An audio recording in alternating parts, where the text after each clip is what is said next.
በወር አበባ ጊዜ ምን ይከለከላል? በወር አበባ ወቅት ለምን ሴቶች ቤተ መቅደስ መግባት ይከለከላሉ? እንደምታውቁት ይሄ በብዛት በሴቶች የሚጠየቅ ጥያቄ ነው። በእርግጥ በሴቶች ብቻ ሳይሆን አንዳንድ ማወቅ የሚፈልጉ ሰዎች የሚጠይቁት ጥያቄ ነው። እንደ ቤተክርስቲያን አስተምሮ በወር አበባ ወቅት ለምን ሴቶች ቤተ መቅደስ አይገቡም? ቤተ መቅደስ አለመግባት ብቻ ሳይሆን በወር አበባ ጊዜ ሴቶች ምን ማድረግ አለባቸው፣ ምንስ ማድረግ የለባቸውም የሚሉ ሐሳቦችን ዛሬ በዚህ ቪዲዮ የምንመልስ ይሆናል። ታዲያ ውድ የያኖስ ቲዩብ ቤተሰቦች ቻናላችንን ሰብስክራይብ ያላደረጋችሁ ቤተሰቦች ካላችሁ ቻናላችንን ሰብስክራይብ በማድረግ ጀምሩት። አብዛኞቻችሁ ቪዲዮውን ከምትመለከቱት ታዳሚዎች መካከል አብዛኞቹ ቻናሌን ሰብስክራይብ ሳታደርጉ ነውና የምትጀምሩት። ሁላችሁም ቻናሌን ሰብስክራይብ አድርጋችሁ ጀምሩ። የደወል ምልክቷንም የማሳወቂያ ምልክት እንዲደርሳችሁ የደወል ምልክቷን ተጫኑ። ቤተሰብ የሆናችሁ ደግሞ ሼር፣ ላይክ በማድረግ አብሮነታችሁን አሳዩኝ። ያላችሁንም ሐሳብ አስተያየት፣ እንደዚሁም ደግሞ ጥያቄ በኮሜንት ሴክሽን ላይ ብታስቀምጡልኝ ይደርሰናል። ይሄ ያኖስ የጥያቄዎቻችሁ መልስ የተሰኘው መርሃ ግብራችን ነው። በዚህ መርሃ ግብር የጥያቄዎቻችሁ ሁሉ መልስ ይሰጥበታል ማለት ነው። ስለዚህ ቀጥታ ወደ ቪዲዮ ሐሳብ እንገባለን ማለት ነው። ለምንድን ነው በወር አበባ ጊዜ ሴቶች ቤተ መቅደስ መግባት የሚከለከሉት? ሌላስ የሚከለከሉ ነገር አለ ወይ የሚሉትን ሐሳቦችን ነው የምናነሳው። በብዛት ከሴቶች እንግዲህ በወር አበባ ወቅት መስቀል መሳለም አልችልም ወይ፣ ጸበል መጠጣት አልችልም ወይ የሚሉ እና መሰል ጉዳዮች ይነሳሉ። ስለዚህ በዚህ ቪዲዮ እነዚህንና መሰል ጉዳዮችን መልስ እንሰጥባቸዋለን ማለት ነው። ወደ ቪዲዮ ስንመለስ የወር አበባ በሴቶች ላይ እንደምታውቁት በየወሩ የሚታይ የደም መፍሰስ ነው። በቤተክርስቲያን አስተምሮ ደመ ጽጌ፣ የወር አበባ፣ አበባ ደም፣ ደመ ትክቶ፣ ልማደ አንስት፣ መርገመ ደም በመባል ይጠራል። አሴሙም እንግዲህ የወንድ ዘር ካላገኘ ከማህፀን ግድግዳ ፍራሽ ጋር በደም መልክ ስለሚፈስና የኋለኛው ማንነቱ ወይም ደግሞ ደምነት ስለሆነ ይህ ማለት አገልግሎቱን የጨረሰ ያረጀ ቆሻሻ ማለት ነው። ይህ እንግዲህ የወሩ ዑደትን ተከትሎ የሚሄደው የዘር ፈሳሽ በስነ ሕይወት ትምህርት ኦቫሪ ከዘር ከረጢት የሚለቀቅ የወንድ ዘር ካላገኘ ኦቫ ሴቴ ዘር ጋር እየተቀላቀለ የሚወርድ ነው። የወር አበባ በቤተክርስቲያን አስተምሮ በዘመነ ኦሪትና ሐዲስ ኪዳን በሁለት ተከፍለን ወይም ደግሞ በሁለት ተከፍለው እንግዲህ መመልከት ያለብን ጉዳይ ነው ማለት ነው። እንደምታውቁት በብሉይ ኪዳን ስለ ወር አበባ ያለው አስተምሮና በአዲስ ኪዳን ደግሞ ስለ ወር አበባ ያለው አስተምሮ የተለያየ ነው። እንደምታውቁት እንግዲህ በዘመነ ኦሪት የወር አበባ የርኩሰትና የመርገም ምልክት ነው። ለዚህም ደግሞ ማስረጃችን በመጽሐፍ ቅዱስ ላይ ኦሪት ዘሌዋውያን ምዕራፍ 18 ቁጥር 19 ላይ ሄዳችሁ ስታነቡ እንግዲህ ስለ ወር አበባ ጥቅሶች በመርገሟ ርኩሰት ሳለችና ባለ መርገሟ ሴት በማለት ሲገልጸው፣ በአንጻሩ ደግሞ ከወር አበባ ነፃ የሆነች ሴት ደግሞ ከርኩሰቷ ነስታ በማለት የወር አበባ የርኩሰትና የመርገም ምልክት መሆኑን እንግዲህ ይጠቁማል ማለት ነው። በተለይ በብሉይ ኪዳን መጽሐፍት። ሌላው በብሉይ ኪዳን አዳምና ሔዋን በገነት በነበሩ ጊዜ ዕፀ በለስን በልተው እግዚአብሔርን በደሉ። እግዚአብሔርም ደግሞ ሔዋንን ዕፀ በለስን ቀጥፋ ስላደማች ምጽሽን ጻርሽን በየወሩ ደም ይውጣሽ ብሎ ጻርሽን ምጥሽን አበዛዋለሁ ብሎ ረግሟታል። ከፈረደባት ጊዜ ጀምሮ እንግዲህ እርግማን ሆኖ ለልጆቿም ደርሷል። በአዳም ሞትም ደግሞ እንግዲህ ሞት እንደተፈረደብን እንመለከታለን ማለት ነው። ስለዚህ የሔዋን ደም መፍሰስ መነሻው መርገም ነው ማለት ነው። ዕፀ በለስን ከበሉ በኋላ የመጣባቸው ሞት ወይም መርገም ነው ማለት ነው። በአዲስ ኪዳን ደግሞ ወይም ደግሞ በዘመነ አዲስ ኪዳን ደግሞ ጌታችን መድኃኔ ዓለም ኢየሱስ ክርስቶስ በፈጸመው ቤዛነት የወር አበባ የርኩሰትና የመርገም ምልክት መሆኑ ቀርቷል። በክርስቶስ ሞት እርግማንነቱ ወይም ደግሞ ርኩሰትነቱ ተወግዷል። በሞቱ ሞታችን እንደጠፋልን ርኩሰት አይደለም ማለት ነው፣ ወይም ርኩስ አያሰኝም ማለት ነው። የወር አበባ በዘመነ አዲስ ኪዳን ርኩሰት ወይም ደግሞ መርገም ሆኖ አይቆጠርም። እንደዚህም መርገም ሆኖም ደግሞ ወይም ደግሞ እንደ መርገምና እንደ ርኩሰት ሆኖ ሳይቆጠር ግን እድፍ ግና ቆሻሻ እንደሆነ ግን እናምናለን ማለት ነው። ብዙ ጊዜ ሁላችንም ከእድፍ ከቆሻሻ ለመንጻት ሻወር እንወስዳለን፣ የተለያዩ በውሃ እንታጠባለን። ይሄ ሁላችንም ጋር ያለ እድፍ በውሃ የሚለቅን ልክ እንደዛ ነው። የወር አበባ ማለት ልክ እንደዛ እንደሆነ ተደርጎ ነው እንግዲህ የሚታመነው ማለት ነው። እድፍና እርኩሰት ልዩነት አላቸው። እንደምታውቁት እርኩሰት ውስጣዊ ነው በንስሐ እንጂ በውሃ አይጠራም ወይም ደግሞ በውሃ አይታጠብም። እንደምታውቁት እድፍ ደግሞ ግዛፍ አካል ያለው የሚታይና ውሃ የሚያነጻው ነው። የወር አበባ እንግዲህ እንደምታውቁት በሴቶች ባህሪ ሳለ እንደ ቆሻሻ አይቆጠርም። ከሰውነት ሲወገድ ግን እንደ ቆሻሻ ይቆጠራል ማለት ነው። ይህን ለማስረዳት በቀላሉ ምሳሌ ስንጠቀም ንፍጥ፣ ለምሳሌ ሽንት፣ ምራቅ፣ አይነ ምድር፣ ሌሎችም መጥቀስ እንችላለን ማለት ነው እንዳጠቃላይ። ስለዚህ ወር አበባ እርኩሰት ባለመሆኑ መስቀል መሳለም፣ ከላይ ያነሳናቸውን ጥያቄዎች መስቀል መሳለም፣ መጸለይ፣ ቅዱሳት መጻሕፍትን ከማንበብና ከመድገም ምንም የሚያግድ ነገር የለም ማለት ነው። ያ ማለት እንደ ቅድስት ቤተክርስቲያናችን አስተምሮ ማለት ነው። ግን የሚከለክል ነገር አለ። አዎ፣ ለምሳሌ ከሩካቤ ከመጠመቅ ከመቁረብ ቤተ መቅደስ ከመግባት ግን ይከለክላሉ። ስለዚህ እነዚህ የሚከለክሉትን ጉዳዮች ነው ዛሬ ከማብራሪያ ጋር የምንመለከተው ማለት ነው። በዚህ አጋጣሚ ቻናሉን ሰብስክራይብ፣ ላይክ በማድረግ ጀምሩ ውድ ቤተሰቦቼ። ወደ ሀሳቡ ስንገባ ሴት ልጅ በወር አበባ ወቅት የምትከለከለው ከምንድን ነው ስንል እንግዲህ የመጀመሪያው ከሩካቤ ወይም ደግሞ ከግብረ ስጋ ግንኙነት ትከለከላለች። ሩካቤ እንግዲህ በወር አበባ ጊዜ ከሚከለከሉ ነገሮች አንዱና ዋነኛው ነው። በወር አበባ ጊዜ የሚደረግ ግንኙነት የሕክምና ባለሙያዎችም ሳይቀር ለአባላዘር፣ ለልዩ ልዩ በሽታዎች፣ ለኢንፌክሽን፣ ለመሳሰሉት ኢንፌክሽኖች ሊያጋልጥ እንደሚችል በመናገር እንግዲህ በዚህ ወቅት በወር አበባ ወቅት ግብረ ስጋ ግንኙነት ወይም ሩካቤ እንዳይፈጸም ይመክራሉ ማለት ነው። በመንፈሳዊው እንደማስተምሮ ስንመለከተው የሰው ልጅ ዘር ቅዱስ በሆነው በእግዚአብሔር አምሳል በመፈጠሩ ይህንን የተከበረ ዘር ወይም እዳሪ ወይም ቆሻሻ ከሆነ ደም ጋር ማዋሃድ ኃጢአት እንደሆነ እንግዲህ ይቆጠራል ማለት። ስለዚህ በመጽሐፍ ቅዱስ ሴት ልጅ በወር አበባዋ ጊዜ እንዳለች የሚፈጸምን ሩካቤ እርሷን በመርገሟ ርኩሰት ሳለች አፍረተ ስጋዋን ትገልጥ ዘንድ ወደ እርሷ አትቅረብ ብሎ በኦሪት ዘሌዋውያን ምዕራፍ 18 ቁጥር 19 ወይም ደግሞ በኦሪት ዘሌዋውያን ምዕራፍ 20 ቁጥር 18 ላይ ሄዳችሁ እንግዲህ ማንበብ ትችላላችሁ ማለት ነው። በዚህ ምክንያት በወር አበባ ጊዜ የሚፈጸም ማንኛውም ሩካቤ በኦሪትም ይሁን በአዲስ ኪዳን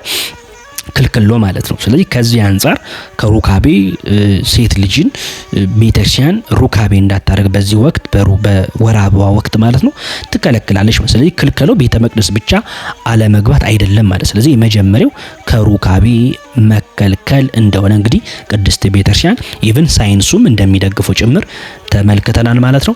ሁለተኛው ደግሞ በወር አበባ ወቅት ያለች ሴት ወይም ደግሞ በወር አበባ ላይ ያለች ሴት ከምንድን ነው የምትከለከለው ስንል ሁለተኛው ከመጠመቅ ትከለከላለች ማለት ነው። እንግዲህ ሐዋርያው ቅዱስ ጴጥሮስ ይህም ውሃ ደግሞ ማለት ጥምቀት ምሳሌ ሆኖ አሁን ያድነናል፣ የሰውነት እድፍ ማስወገድ አይደለም፣ ለእግዚአብሔር በጎ ሊና ልመና ነው እንጂ ብሎ በአንደኛ ጴጥሮስ ምዕራፍ 3 ቁጥር 21 ላይ ተናግሯል። እንግዲህ ስለዚህ ጥምቀት ስጋ የእድፍን ማስወገጃ ስላልሆነ ከመጠመቅ በፊት ተጣጥበው እንጂ ከእድፍ ጋር ለመጠመቅ መቅረብ ተገቢ እንዳልሆነ እንግዲህ ቅዱስ ጴጥሮስ በአንደኛ ጴጥሮስ መልእክቱ ምዕራፍ 3 ቁጥር 21 ላይ ይናገራል ማለት ነው።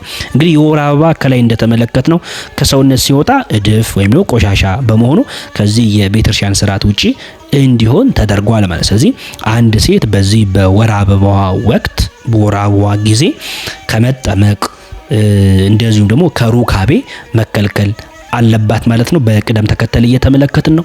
ሶስተኛው ደግሞ ሴት ልጅ በወር አበባ ወቅት ወይም ደግሞ በወር አበባ ጊዜ በቤተክርስቲያን ውስጥ እንዳታደርግ ከሚከለከሉ ጉዳዮች መካከል ደግሞ ሶስተኛው ምንድነው የሚለውን ስንመለከት እንግዲህ ቤተ መቅደስ መግባት አትችልም ማለት ነው። በወር አበባ ወቅት እንግዲህ ሴት በወር አበባ ጊዜ የምትከለከለው ነገር ቤተ መቅደስ መግባትን ነው። ይህ የሚሆነው ደግሞ በርኩሰት ምክንያት ወይም ደግሞ የኦሪትን ሕግ አሁንም ስለምንከተል ሳይሆን የምንከለከልባቸው ምክንያት አንደኛ ቤተክርስቲያን በክርስቶስ ደም የተመሰረተች ስለሆነች፣ በውስጧም ደግሞ በቤተ መቅደስ መፍሰስ ያለበት ደም አማናዊው የሆነው የክርስቶስ ደም ብቻ በመሆኑ ነው። በየዕለቱ እንደምታውቁት በካህናት እጅ በመቅደስ የክርስቶስ ስጋው ይፈተታል፣ ደሙም ደም ይፈሳል። ስለዚህ የፍጡር ሳይሆን የፈጣሪ ደም ብቻ በመቅደስ መፍሰስ ስላለበት ነው። ይህ ደግሞ ስርዓት ለሴቶች ብቻ ሲሆን እኛም ወንዶችንም ጨምሮ ነው። አንድ ሰው እየነሰረው ወይም ደግሞ እየቆሰለ ወይም ደግሞ የሆነ ነገር ቆርጦት እየፈሰሰው ወይም ደግሞ ህልመ ሌሊት አይቶ ከሆነ እንግዲህ ወደ ቤተ መቅደስ መግባት የለበትም ወይም ደግሞ ክልክል ነው ማለት ነው። ምክንያቱም ደግሞ በቤተ መቅደስ ከክርስቶስ ደም ውጪ የሴትም ሆነ የወንድ ወይም ደግሞ ሌሎች ነገሮች መፍሰስ የለባቸውም ማለት ነው። እንደው በእለቱም ደግሞ ደም ከሰውነቱ የወጣበት ሰው ሁሉ ደግሞ ደሙ ከመቅደስ እንዳይነጥብ መጠቀቅም ደግሞ ይገባዋል። ሴት ብቻ ሳይሆን ይህ ሕግ የወጣው ለሴቶች ብቻ ሳይሆን ለወንዶችም ጭምር ነው ማለት ነው። በወር አበባ ላይ ሳለች ሴት ወደ ቤተ መቅደስ አትግባ ማለት ቤተክርስቲያን አትሂድ ማለት ሳይሆን ወደ ቤተክርስቲያን ሄዳ የመጀመሪያውን ቅጽር አጥር ከገባች በኋላ በመጠለያ ውስጥ እንግዲህ በመሆን ትጸልይ፣ ትማር ወይም ደግሞ ማንኛውንም አይነት መንፈሳዊ ስራዎችን ሰርታ ትመለስ ማለት እንደሆነ እንግዲህ መገንዘብ ያስፈልጋል። ስለዚህ ሴቶች ከደም መንጻት በቀን የምታወቅ ስለሆነ ማለት በምን አይነት ቀን በምን ያክል ጊዜ እንደሚመጣ ስለምታውቅ እስከሚነጹ የመጀመሪያው አጥርን ብቻ ገብተው ከሩቅ ሆነው ከቤተክርስቲያን አድርቀው መጸለይ እንግዲህ እንዳለባቸው ቤተክርስቲያን ታስተምራለች ማለት ነው እንጂ ቤተ መቅደስ መግባትን ከዚህ አንጻር ትከለክላለች ማለት ነው። በግዳጅ ላይ ያለ ሴት ደግሞ ኮራቧ ከመርገሟ ደም ወይም ደግሞ ከደመ ትክቶ ስትነጻ ታጥባ መግባት እንደምትችል ፍትሐ ነገሥት አንቀጽ 6 ላይ እንግዲህ ተጽፎ እናነባለን ማለት ነው። ሁለተኛ ደግሞ ቤተ መቅደስ መግባት የሚከለክላት ሁለተኛው ምክንያት ደግሞ ምንድነው ብለን ስንመለከት እንግዲህ ወር አበባ ጊዜ በወር አበባ ጊዜ የተለያዩ ድካሞች ይኖራሉ፣ ህመሞች ይኖራሉ፣ ፔንፉል የሆነ ህመሞች ይኖራሉ። ስለዚህ በተረጋጋና በሰከነ ልብ ሳይንቆራጠጡ ለመጸለይ ወይም ደግሞ እግዚአብሔርን ለማመስገን በህመም ምክንያት ሌላውን ስርዓት አምልኮ እንዳይስተጓጉል ወይም ደግሞ ላለመረበሽ ቤተ መቅደስ አይገቡ ማለት። ስለዚህ ሁለተኛው ምክንያት ከህመም አንጻር ወይም ደግሞ ከድካም አንጻር ቤተ መቅደስ እንዳይገቡ ይደረጋል ማለት ነው። ሶስተኛው የወር አበባ አሁን እርግማን ባይሆንም ወይም ዳር ወይም እድፍ ነውና በዚህ መግባት ነውርና ጸያፍ ነገር ይዞ እንደ መግባት ስለሚቆጠር ነው። ማለት አንድ ሰው ቆሽሾ ቤተ መቅደስ መግባት የለበትም ይታወቃል። ሴቶች ብቻ ሳይሆኑ ወር አበባ ላይ ያለ ሴቶች ብቻ ሳይሆኑ ኢቭን ወንዶችም ህልመ ሌሊት ላይ ቢሆኑ ቁስል ቢመታቸው ጭምር ወደ ቤተ መቅደስ መግባት እየተከለከለ ነው ማለት ነው። የትኛውም ሰው ቁስል ቢኖርበት ንስር ቢኖርበት የተለያዩ ቆሻሻ ነገር ኢቭን ሻወር ራሱ ሳይወስድ ቤተ መቅደስ መግባት እንደሌለበት ቤተክርስቲያን እንግዲህ አጥብቃ ታስተምራለች። ይሄ ደግሞ ከምን አንጻር ነው? ከቤተ መቅደስ ክብር አንጻር ማለት ነው። ስለዚህ ሶስተኛ የወር አበባ የሚከለክልባቸው ምክንያቶች ይሄ ነው ማለት ነው። አራተኛው መቅደሱን ፍሩ ስላለን ስለ መቅደሱ ክብር ብለን ነው። ከላይ እንዳልኳችሁ በኦሪት ዘሌዋውያን ምዕራፍ 26 ላይም ሲናገር መቅደሱን ፍሩ ተብለናል። ስለዚህ መቅደሱን ከማክበር አንጻር በጥንቃቄ አይደለም ንጹህ ነን ብለን ራሱ ብናስብ በድፍረት ሳይሆን በሀፍረት ራስን ዝቅ በማድረግ ነው እንጂ ወደ ቤተ መቅደስ የምንገባው እንዲሁ ዝም ብለን ወደ ቤተ መቅደስ አንገባ ማለት ነው። ሌላው አምስተኛው ሴቶች መጀመሪያ ተፈርዶባቸው የነበረው መከራ በኢየሱስ ክርስቶስ እንደቀረባቸው ለማስታወስ ነው። በኢየሱስ ክርስቶስ እንደቀረባቸው ለማስታወስ ነው ማለት ነው። ሌላው ደግሞ ስድስተኛ አንድም ንጹህ ነፍስ ከስጋ ስትለይ ከፈጣሪ ፊት ደርሳ ሰግዳ የተዘጋጀላትን የክብር ቦታ ትወርሳለች። የኃጢአተኛ ሰው ከሆነች ሰግዳ ብቻ ትመለሳለች እንጂ ወደ ፈጣሪዋ ርስት አትገባም። እንደዚሁም በዚህ ዓለም ወደ ቤተ መቅደስ መግባት የሚከለክለው ነገር ወይም ደግሞ እክል ያጋጠመው ሰው ቅጽረ ቤተክርስቲያን ብቻ ገብቶ እንጂ ተሳልሞ ይመለሳል እንጂ ወደ መቅደስ ተዳፍሮ አይገባም ማለት ነው። በተለይ ትምህርተ ቧት ትርጓሜ ላይ የወር አበባና ህልመ ሌሊት ያዩ ሰዎች እነዚህን ተግባራት እንዳያደርጉ ወደ ቤተ መቅደስ እንዳይገቡ ዋነኛ እንከኖች ሆነው እንግዲህ ተጠቅሰዋል ማለት ነው።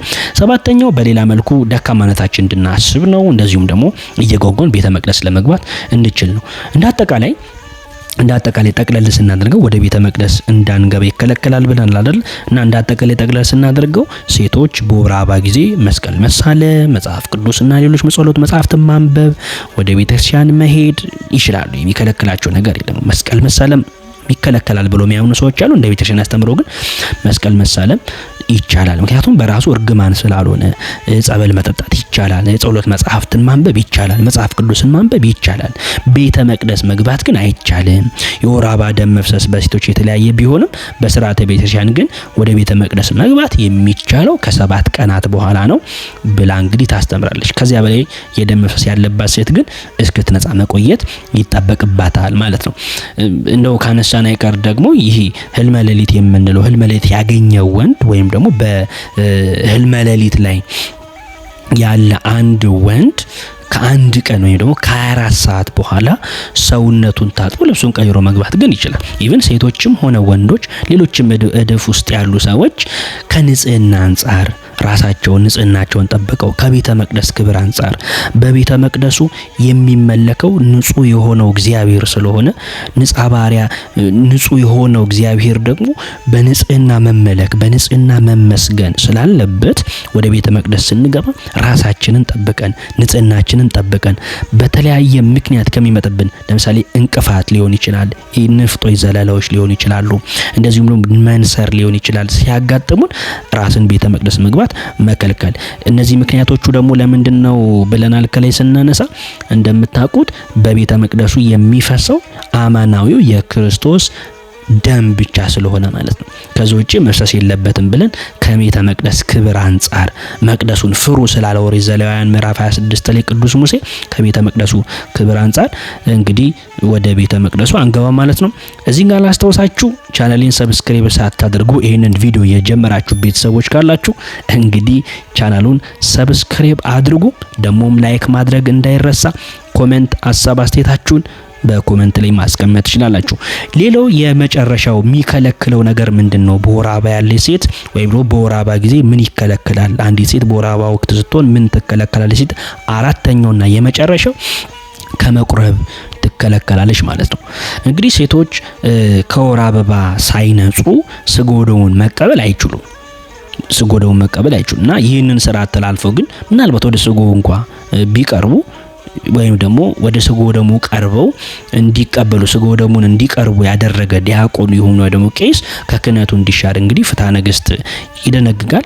ይሄ ማለት ምን ያክል ለቤተ መቅደሱ ክብር ቤተ ክርስቲያን እንደምትጨነቅ ሴት ብቻ አይደለችም ባይዘው ወንድም ሆኖ መለሊት አግኝቶት ይሄን እያወቁ ካህናቱ ዲያቆናቱ ስጋው ደሙ እንዲቀበል ቢያደርጉት ከክህነቱ ይሻር ብለው እንግዲህ ስለ ቤተ መቅደስ ክብር ምን ያክል ቅድስት ቤተ ክርስቲያን እንደምትጠነቀቅ ያሳያል። ስለዚህ ከግዳጇ ያልነጻችውን ሴት በደሟ ወራት ከቤተክርስቲያን አስገብቶ ስጋውን ደሙን ያቀበለ ክህነቱ ይሻር ብሎ ፍትሐ ነገሥት አንቀጽ 6 ላይ ይናገራል። እንደዚሁም ደግሞ ኦሪት ዘሌዋውያን ምዕራፍ 7 19 አካሄዳችሁ ተነቡ ይህን ታገኛላችሁ ማለት። ስለዚህ ይህ ስርዓት በሴቶች ላይ ብቻ ግን እንዳልሆነ ከለያየናቸው ሀሳቦች ይመለከታሉ። ወንዶችም ህልመ ሌሊት በሚያጋጥማቸው ሰዓት እንዳይገቡ ይከለከላል ማለት። ስለዚህ ቤተክርስቲያን የገነት ምሳሌ ስለሆነች ከሔዋን ከአዳም ጋር በገነት ለ7 ዓመት ስትኖር የወር አበባ አታይም ነበርና ቤተ መቅደስ የገነት ምሳሌ መሆኗ የተሟላ እንዲሆንና የወር አበባ የምታይ ሴት ደግሞ ወደ ቤተ መቅደስ እንዳትገባ ይከለከላል ማለት ነው። ግን በጣም ማስመር የሚያስፈልገው ግን ይሄ ስርዓት የተሰጠው ለማብቻ አይደለም፣ ለሴቶች ብቻ አይደለም። ወንዶችም ሆኖ ህልመ ሌሊት ላይ ያሉ ቢሆኑ እንደዚሁ ነው ቁስል ያጋጠማቸው ቢሆኑ ከላይ ደጋግመን ያነሳን ያለው ነው። ለዛ ነው አሁን አብዛኞቹ ሴቶች በተለይ ሴቶች በብዛት ምንድነው የሚያምኑት? የወር አበባ ያለ ሴት የወር አበባ ላይ የሆነ ሴትን በቃ ወደ ቤተክርስቲያን መሄድ፣ ቅጽር ግቢ ውስጥ መግባት፣ መስቀል መሳለም፣ ጸበል መጠጣት ስቲል እንደ ኃጢአት የሚያዩ ሰዎች አሉ። ለምን ስትሏቸው እርግማን ነው ብለው ያምናሉ። በፍጹም እርግማንነቱ በብሉይ ኪዳን ነው የቀረው። ምክንያቱም በሔዋን ምክንያት የተረገመው ብለው ያምኑ ስለነበር የወር አበባ እንደ እርግማን አድርገው ይቆጥሩ ነበር። በአዲስ ኪዳን ግን ዘር መኖሩን ፍሬ መኖሩን ማሳያ እንጂ በራሱ እርጉም አይደለም። ታዲያ ቤተ መቅደስ የሚከለከሉ ለምንድነው ያልነው? ደግሞ ከላይ እንዳየነው ስለ ቤተ መቅደስ ክብር፣ ስለ ቤተክርስቲያን ንጽህና። ይሄ ደግሞ የሚከለክለው ሴቶችንም ብቻ ሳይሆን ወንዶችንም ጭምር ስለ ቤተክርስቲያን ንጽህና ይከለክላቸዋል። ወንዶች በህልመ ሌሊት ላይ ቢሆኑ፣ ሴቶች ደግሞ በወር አበባ ወቅት ቢሆኑ ይከለክላሉ። ከዚህ አንፃር ስለዚህ ይሄንን አውቆ ስርዓቱን ጠንቅቆ ለሌላውም ላላወቁትም መንገር ያስፈልጋል። ወይም ደግሞ ላላወቁ እህቶቻችሁና እህቶቻችሁ ልጆቻችሁም ጭምር ይሄንን ቪዲዮ ሼር በማድረግ እንዲማሩበት ማድረግ ይጠበቅባቸዋል። ስለዚህ ይሄ ቤተክርስቲያን መልስ ይሄ ነው። ምንጭ ያደረግነው ደግሞ ስርዓተ ቤተክርስቲያንና ሕይወተ ወራዙት የሚል መጽሐፍ ነው። ሄዳችሁ እሱን ደግሞ ማንበብ ትችላላችሁ። እንግዲህ ለዛሬ ይዘንላችሁ የቀረብንላችሁ የጥያቄዎቻችሁ መልስ የተሰኘው መርሃ ግብራችን እንግዲህ ይሄንን ይመስላል።